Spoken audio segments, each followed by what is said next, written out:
Bonsoir et merci à tous d'être avec nous ce soir pour ce 11e débat dans le cadre de Reconstruire ensemble. Cette semaine, nous parlons d'Europe. Et pour cela, nous avons le grand plaisir d'accueillir Bernard Guetta. Bonsoir Bernard. Bonsoir. Député européen élu en mai 2019 sur la liste Renaissance. Alors Bernard, l'Europe a été très critiquée depuis le début de la crise, principalement en raison de l'insuffisante coordination entre les États membres sur le plan sanitaire, mais aussi sur le plan économique et sur le plan des frontières. Mais vous pensez que cette crise, c'est une chance historique pour l'Europe. Expliquez-nous pourquoi. Écoutez, d'abord, parlons des critiques en deux mots. L'Union européenne, ses institutions, je veux dire par là la Commission, le Parlement, principalement, effectivement, ont été en retard dans la prise de conscience de la gravité de cette crise.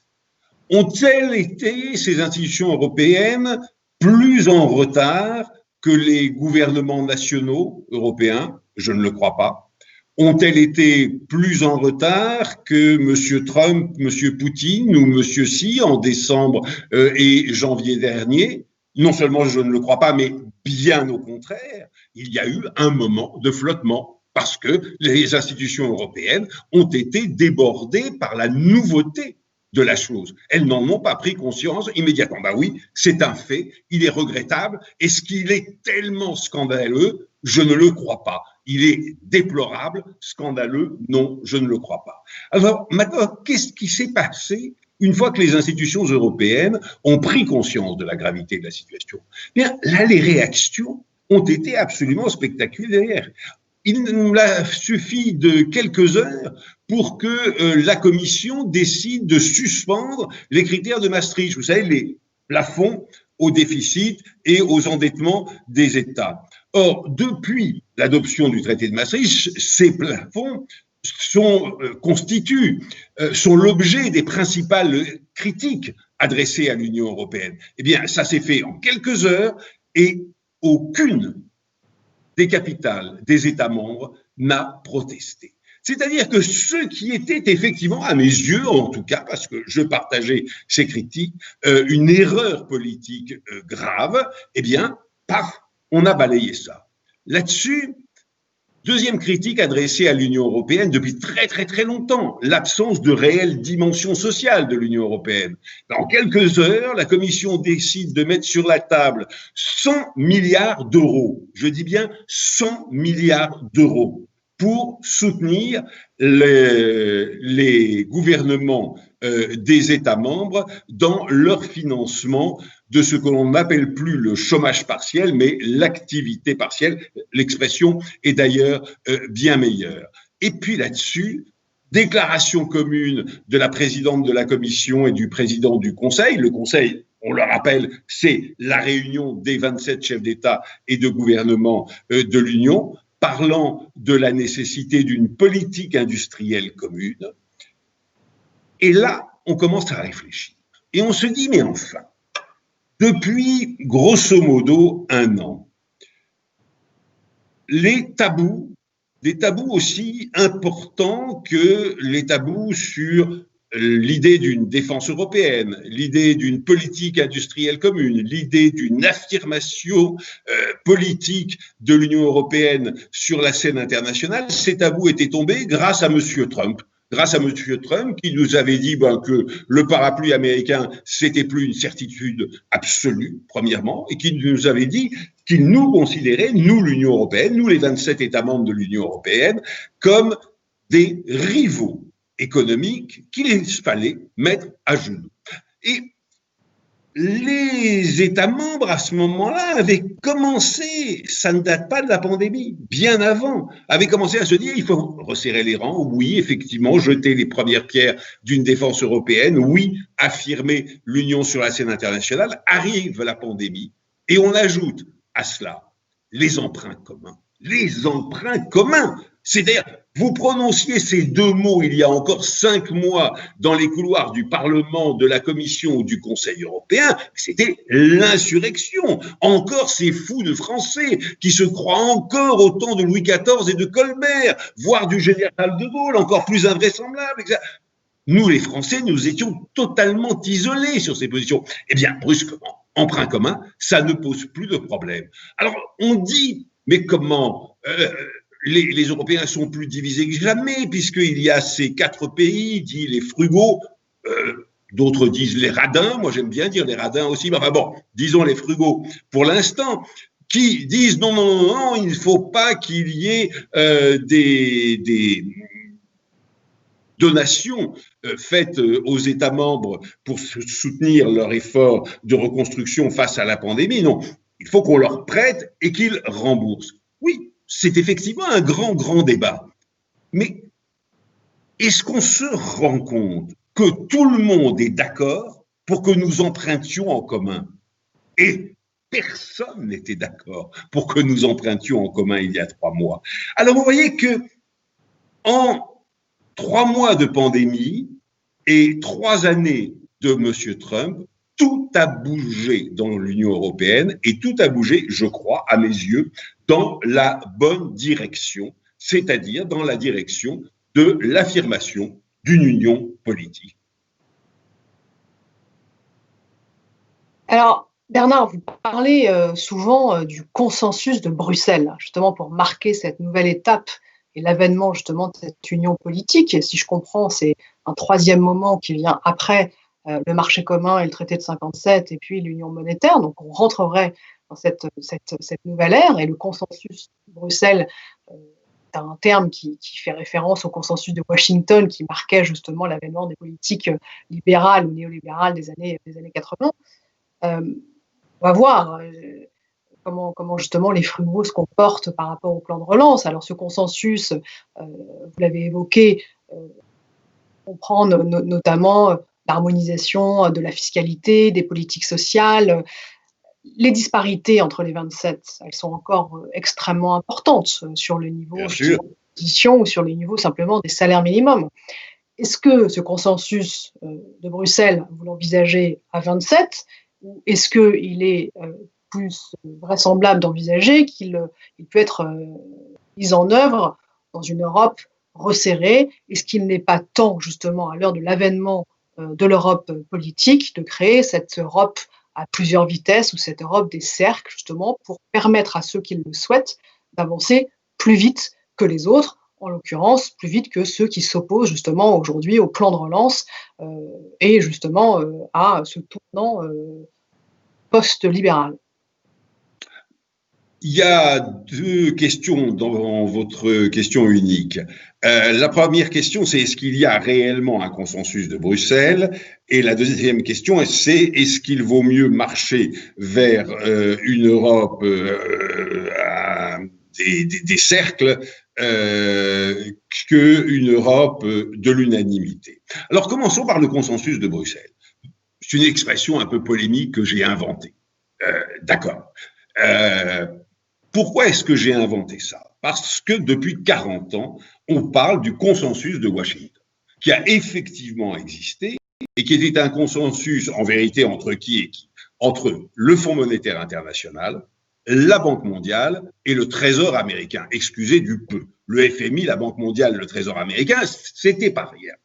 Et ils s'étaient mis d'accord sur les grandes idées qui allaient fonder le néolibéralisme. Je préfère dire le thatchérisme d'ailleurs, parce que le libéralisme, c'est tout à fait autre chose. Mais enfin bon, qui allait fonder, disons donc, le thatchérisme, qui était quoi?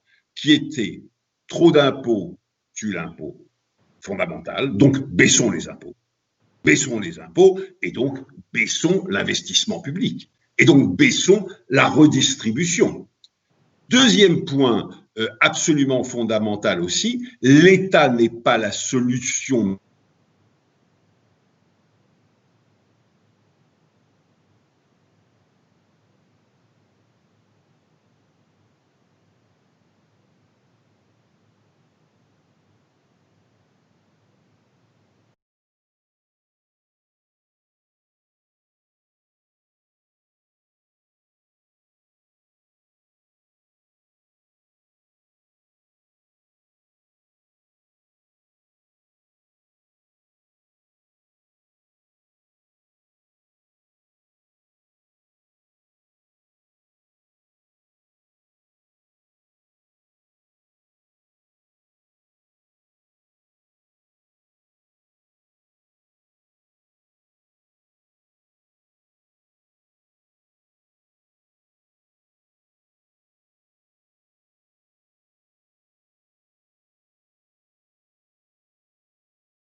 Oui, nous sommes de retour. Désolé pour cette petite interruption technique. Bernard, est-ce que tu nous entends de nouveau? Oui, oui, absolument, Pardon, absolument. elle reprend. Alors, je reprends donc. Je parlais du consensus de Washington en disant qu'il s'était donc organisé autour d'idées forces qui étaient l'État n'est pas la solution mais le problème, trop d'impôts tue l'impôt, les conséquences, on les a connues pendant 40 ans. Le recul de la puissance publique, de l'État arbitre, de l'État investisseur, de l'État qui prévoit l'avenir, de l'État régulateur et le recul évidemment, puisque dès lors que l'on baisse les impôts, on baisse les investissements publics, donc on baisse les dépenses d'infrastructures, les dépenses d'enseignement. Quand je suis arrivé à Washington en 1984, eh bien, les Américains étaient en train de fermer les hôpitaux psychiatriques. Et on voyait les gens sortant des hôpitaux psychiatriques errer dans les rues, y compris de Washington, autour de la Maison-Blanche. Je vous assure que c'était un spectacle. Bon, ces idées ont dominé le monde, avaient dominé le monde depuis 40 ans. Or, qu'est-ce qui se passe aujourd'hui? Eh bien, aussi bien dans l'Union européenne que dans la Grande-Bretagne de Boris Johnson et même les États-Unis de la campagne électorale de M. Trump, eh bien, il y a un tel mouvement de colère internationale contre le recul des investissements, contre le recul des infrastructures, que M. Trump s'est fait largement élire en disant « on va lancer des grands travaux ». Il ne l'a pas fait. Que dit M. Johnson aujourd'hui? Il dit il va lancer des grands travaux, qu'il va le faire, on verra, c'est possible. Il n'a pas beaucoup d'autres choix. Que dit l'Union européenne? L'Union européenne dit nous empruntons en commun pour financer des investissements communs que nous aurons décidés en commun. Et il s'agit de quoi? Eh bien, principalement de ne pas rater la nouvelle révolution industrielle, celle de l'intelligence artificielle, et puis il s'agit d'investir dans deux autres choses absolument fondamentales. D'une part, la transition vers l'économie verte, qui est le point fondamental du programme de la nouvelle commission. Tout s'organise autour de cela. Et puis d'investir aussi dans une défense commune. Et en commençant par jeter les bases d'une industrie de la défense européenne. Eh bien, on voit donc un grand retour de Keynes, l'économiste qui dominait les années d'après-guerre. Et M. Keynes avait été totalement éliminé au profit d'Adam Smith et de la main invisible du marché. Nous avons aujourd'hui un grand retour de Keynes et au contraire de l'idée de la nécessité d'une puissance publique, de la nécessité d'une redistribution, de la nécessité d'investissement dans l'avenir, de la nécessité d'une régulation pour organiser la transition verte. Et qui est au cœur aujourd'hui de ce grand basculement? Évidemment, l'Union européenne. Évidemment, l'Union européenne. Ce n'est pas la Chine de M. Xi, ce n'est pas les États-Unis de M. Trump, ça pourrait être les États-Unis de M. Biden si il gagnait la prochaine élection, ce qui est de moins en moins, je ne dirais pas de plus en plus probable, mais de moins en moins improbable. Il y a là quelque chose d'absolument fondamental. L'Europe, l'Union européenne est aujourd'hui la locomotive d'un grand rebasculement de la conception de l'économie et de la politique dans la plupart des pays du monde, en tout cas dans la quasi-totalité des pays occidentaux. Alors, comprenez-moi bien, Garance, quand je dis ça, je ne vous dis pas que tout va baigner dans l'huile demain matin dans l'Union européenne. C'est exactement le contraire. Parce que dès lors que nous sommes d'accord, c'est le consensus de Bruxelles sur les politiques industrielles communes, sur le tournant vert, sur les investissements d'avenir, etc., et sur la défense européenne, eh bien, il faut définir tout cela. définir ce que devrait être une harmonisation fiscale et une harmonisation sociale, définir ce que devraient être les premières pierres d'une défense européenne et ce qu'elle devrait être dans 15 ans ou 20 ans quand elle sera effectivement une réalité, définir les investissements, la nature des investissements, la priorité des investissements. Ça va être très difficile. Et évidemment qu'il va y avoir des batailles phénoménales. Mais je dirais, pour citer un auteur français célèbre, je dirais levez-vous au rage désiré. Pourquoi? Parce que quand on se disputera sur les politiques industrielles, la défense commune, les investissements dans l'avenir, c'est qu'on entrera dans le vif du sujet, je dirais, enfin. Enfin.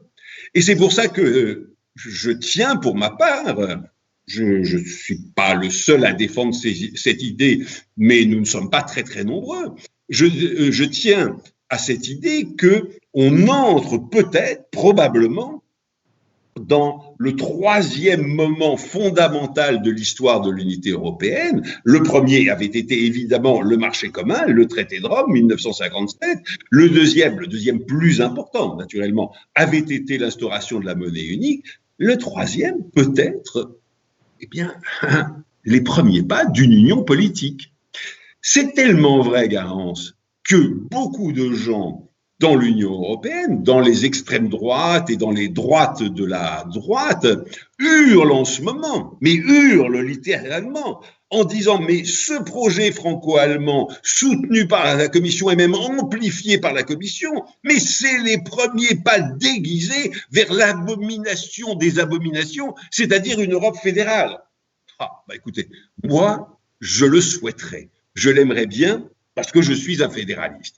Mais parce que je suis un fédéraliste, je vois bien la différence entre les premiers pas d'une union beaucoup plus politique et les premiers pas d'une union fédérale. Non, le fédéralisme, malheureusement, on n'y est pas encore, pas du tout. L'union politique, eh bien oui, ça peut-être. Voilà la grande différence. Alors, évidemment, on a très envie de vous croire et de vous accompagner dans cet optimisme, justement, pour le projet européen, mais rentrons un tout petit peu justement dans la possibilité de mise en œuvre. Vous avez parlé de cette politique industrielle commune qui fait partie justement des choses qu'il faut qu'on fasse en commun et qu'on définisse. Une fois qu'on va parler de politique industrielle, on va parler, notamment dans la période qui est la nôtre, de relocalisation, plus ou moins, mais sur le territoire européen, et l'Europe deviendrait du coup la bonne échelle pour ces projets industriels, revenus d'ailleurs d'Asie du Sud-Est ou d'ailleurs.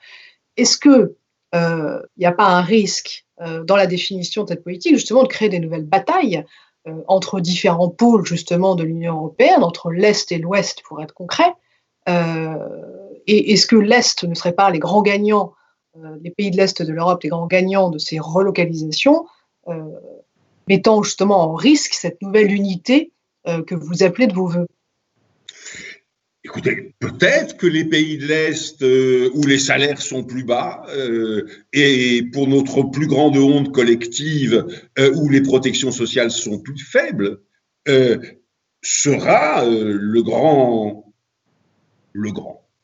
un des bénéficiaires principaux des relocalisations industrielles. Mais premièrement, je préfère que nous produisions dans l'Europe de l'Est, en Europe centrale en vérité, en Europe centrale qu'en Chine ou au Vietnam, qu'en Chine ou même au Vietnam.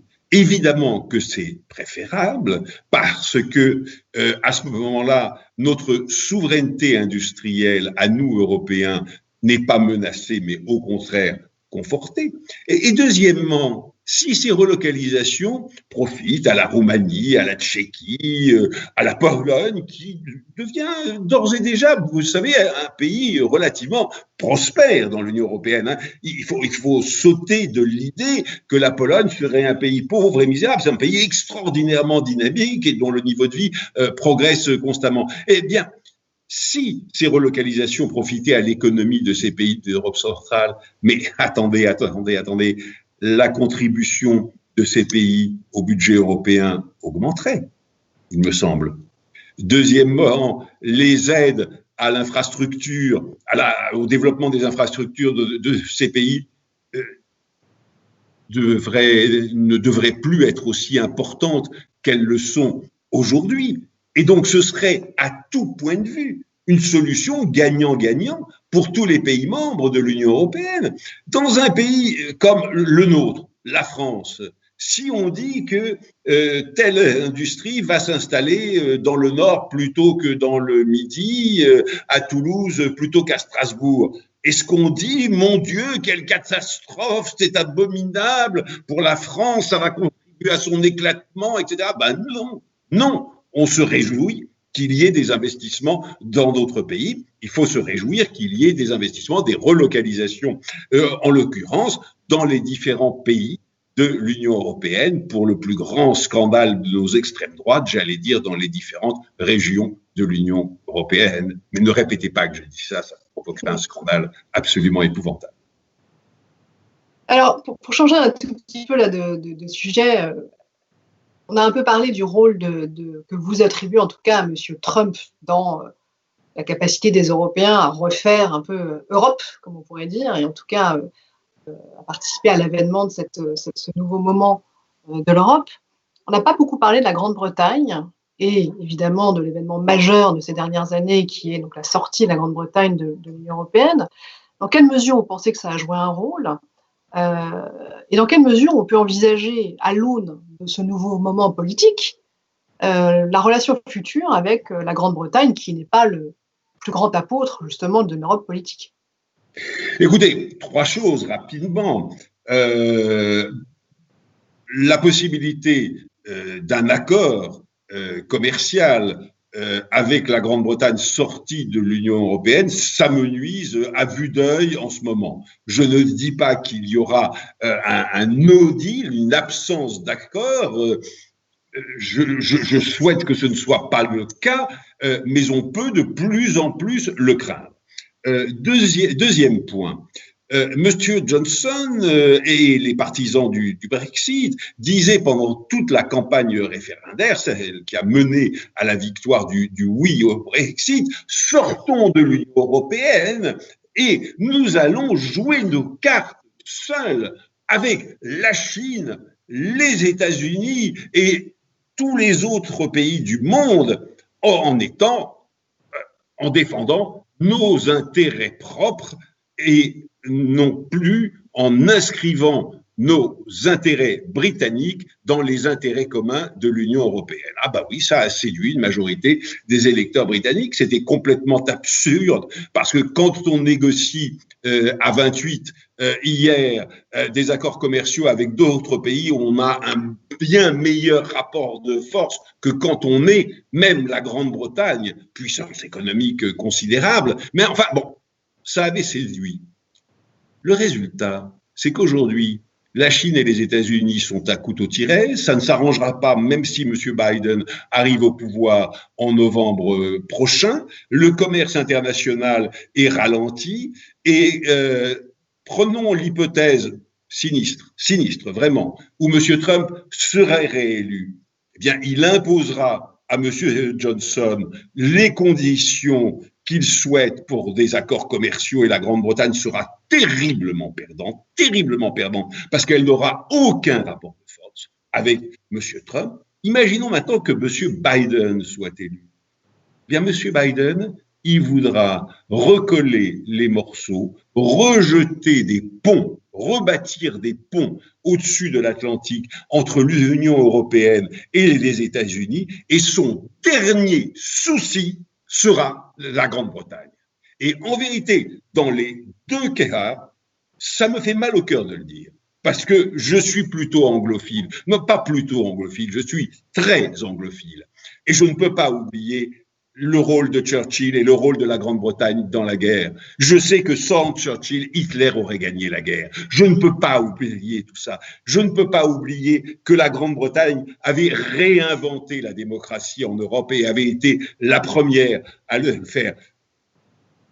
le départ de la Grande-Bretagne est une perte épouvantable, mais en même temps, voyons les choses, la Grande-Bretagne serait dans l'Union européenne aujourd'hui, il n'y aurait pas de plan de relance commun. Elle l'aurait bloqué, évidemment, avec un autre poids que les 4 petits frugaux qui n'arriveront pas à bloquer le plan de relance, évidemment pas, ils arriveront à mégoter, chipoter, etc., mais ça n'a pas grande importance. Alors, il faut le constater. Le Brexit ne sera pas une bonne affaire pour la Grande-Bretagne et c'est triste pour elle. Et deuxièmement, le départ de la Grande-Bretagne, comme le disait le regretté Michel Rocard, permet à l'Union européenne, oui, de repartir d'un bon pied, parce que la Grande-Bretagne était entrée pour s'asseoir sur le frein et l'avait fait avec un succès absolument évident. Bernard, il nous reste peu de temps. Je voudrais prendre quelques questions d'internautes, si tu es d'accord. D'accord. Il y a beaucoup qui souhaitent t'interroger. Véronique, par exemple, qui voudrait avoir un peu votre vision des chances de l'industrie européenne dans cette bataille que vous avez évoquée vous-même entre la Chine et les États-Unis. Je vous en pose une deuxième dans la foulée. Marianne, qui vous demande comment vous voyez l'articulation d'une politique verte. Vous avez évoqué le pacte vert qui aujourd'hui est au centre effectivement de la stratégie de la Commission européenne, avec le poids de l'industrie automobile thermique en Allemagne, par exemple. C'est 2 premières questions pour commencer. Écoutez, commençons par le poids de l'industrie automobile en Allemagne. Il est considérable, mais les Allemands sont avant tout psychologiquement, culturellement, des Européens, je veux dire les consommateurs allemands. Et le poids des Verts et du sentiment écologiste en Allemagne est autrement plus puissant en Allemagne qu'il ne l'est par exemple en France ou en Italie ou en Espagne, dans bien des pays de l'Union européenne. Et donc l'Allemagne, comme tout le monde, va être obligée de réadapter son industrie, y compris automobile, aux nécessités de la défense, de la survie de notre planète et donc de notre espèce. C'est le premier point. Deuxième point, alors je ne dis pas encore une fois que ça se fera facilement. Évidemment que ça se fera difficilement dans la douleur, mais ça se fera parce que nécessité fait loi et parce que les opinions le veulent et parce que les opinions le veulent et ont raison de le vouloir évidemment. Maintenant, la question du poids que peut avoir l'industrie européenne dans les compétitions internationales. Mais écoutez, je dirais considérable. Je vous donnerai qu'un seul exemple. Regardez la situation d'Airbus et regardez la situation de Boeing. Écoutez, je suis désolé. Non, d'ailleurs, ne soyons pas hypocrites. Je suis ravi de constater que Airbus s'en sort beaucoup mieux que Boeing aujourd'hui. Je ne vois pas pourquoi l'Union européenne, avec les compétences qu'elle a, avec le niveau de formation qu'elle a, avec le nombre d'ingénieurs et de compétences dans tous les domaines qu'elle a, devrait s'en sortir plus mal ou même moins bien que la Chine ou les États-Unis. Simplement, pour cela, il faut que nous sortions, c'est vrai, absolument, d'une naïveté dans les relations internationales. Nous aussi, il faut nous battre. Nous aussi, il faut dire, écoutez, vous ne nous laissez pas, chers amis chinois, enfin, ce n'est pas vraiment des amis, enfin, chers interlocuteurs chinois, vous ne nous laissez pas, par exemple, entrer dans la compétition pour les marchés publics en Chine. Est-ce que vous croyez que vous allez entrer dans la compétition pour les marchés publics en Europe? Non, c'est fini. Parce qu'il doit y avoir une réciprocité. On doit être beaucoup plus, musclé dans nos rapports commerciaux, aussi bien certainement avec la Chine, mais aussi avec les États-Unis. Et quand bien même, M. Biden remporterait les élections, oui, il y a une compétition internationale. Il y a beaucoup de questions, Bernard, sur les changements aussi internes, notamment, j'imagine, institutionnels à l'Europe. Et comme on le sait, tout changement de traité nécessite l'unanimité et l'accord unanime donc des États membres. Est-ce que d'abord, j'essaie de résumer un peu les questions que je reçois qui sont de différentes natures autour de ça. Est-ce que ça vous paraît être justement un sujet prioritaire, hein, de modifier les traités au bénéfice d'ailleurs de leur sujet, mais pour revenir aussi à ce qu'on disait au début de cette discussion, notamment pour créer peut-être une capacité de certains qui sont les plus proactifs à avancer plus vite que les autres, ou est-ce que c'est moins un sujet? Et deuxième type de question, comment faire justement pour contourner les blocages qu'on voit quand même aujourd'hui, même si encore une fois, on est très porté hein, par votre optimisme, par l'entrée de l'Europe dans ce nouveau moment. Comment fait-on très concrètement aujourd'hui à la table du Conseil pour avancer sur la question des traités, sur la question institutionnelle et sur les encore très nombreux dysfonctionnements qui caractérisent l'Union européenne dans son fonctionnement interne? Écoutez, si je suis franc, et j'ai l'habitude d'être franc, je vais décevoir, mais tant pis, je vais le faire, beaucoup de mes amis, y compris députés du groupe Renaissance au Parlement européen. Je ne pense pas que la modification des traités soit aujourd'hui une urgence. Je ne le pense pas pour deux raisons. La première, c'est que dans beaucoup des pays, la plupart malheureusement, des pays de l'Union européenne aujourd'hui, vous demandez, vous posez une question, quelle qu'elle soit aux électeurs, il y a une telle fureur que la réponse sera non.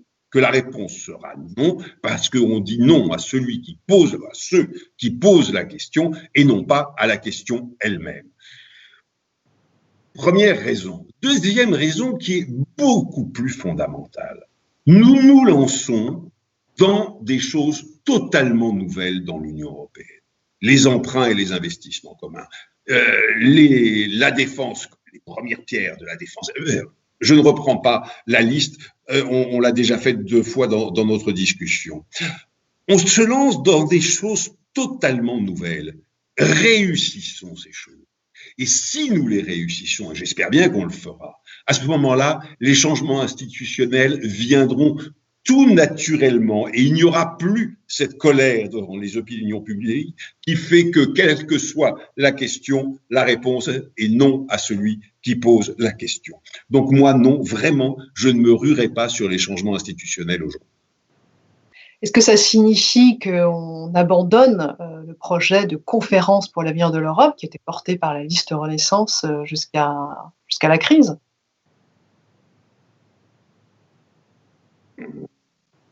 Ah, c'est vous qui êtes journaliste, là, et c'est moi qui me trouve dans une situation embarrassante. Je vais vous faire une réponse d'homme politique, c'est-à-dire une réponse de Normand. Les changements institutionnels ne sont pas la priorité. Je vais vous poser une dernière question, Bernard, qui est une question devenue rituelle dans les débats que nous organisons à La République En Marche. On pose toujours la même question à nos interlocuteurs, qui est la suivante. Si vous étiez Emmanuel Macron, oh, Dieu me garde. mesure... Mon Dieu, Dieu me garde. Mais... Quelle mesure? C'était la même réponse d'ailleurs. Cette réponse-là a été faite par Danny Cohn-Bendit.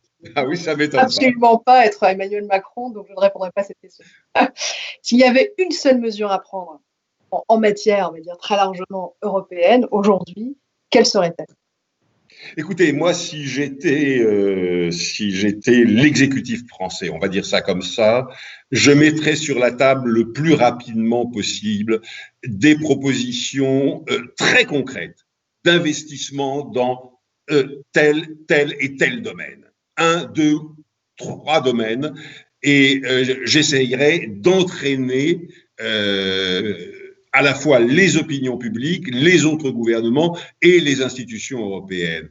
Et si j'étais, parce que ça, bon, ça serait moins invraisemblable, si j'étais un jour, non, si j'étais aujourd'hui, alors donc ce serait complètement invraisemblable, mais si j'étais commissaire européen ou président ou présidente de la Commission européenne, je mettrais sur la table le plus rapidement possible un statut européen de l'apprenti, afin de permettre un Erasmus des apprentis, permettre aux jeunes gens qui se destinent à tel ou tel métier d'apprenti d'aller travailler dans d'autres pays de l'Union européenne, apprendre d'autres techniques, se frotter à d'autres milieux et tout simplement trouver du travail dans des pays où le chômage est moins important que dans le leur.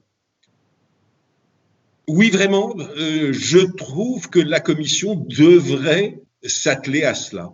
La définition d'un statut européen de l'apprenti, ce serait une chose aussi belle et aussi nécessaire que l'a été et que l'est encore évidemment Erasmus. Je ne pouvais pas personnellement rêver d'une plus opportune réponse, cher Bernard. Bon, bah tant mieux. Merci beaucoup pour d'abord pour votre temps, mais surtout, je pense, pour votre enthousiasme sur d'avoir tracé ces perspectives qui sont finalement assez peu entendues en ces temps de crise pour cet avènement, on espère, d'une Europe politique, ce troisième moment de l'Europe, comme vous le définissez après 57. Si vous me permettez, Garance, je vais citer Jean Monnet. Je ne suis pas optimiste, je suis déterminé.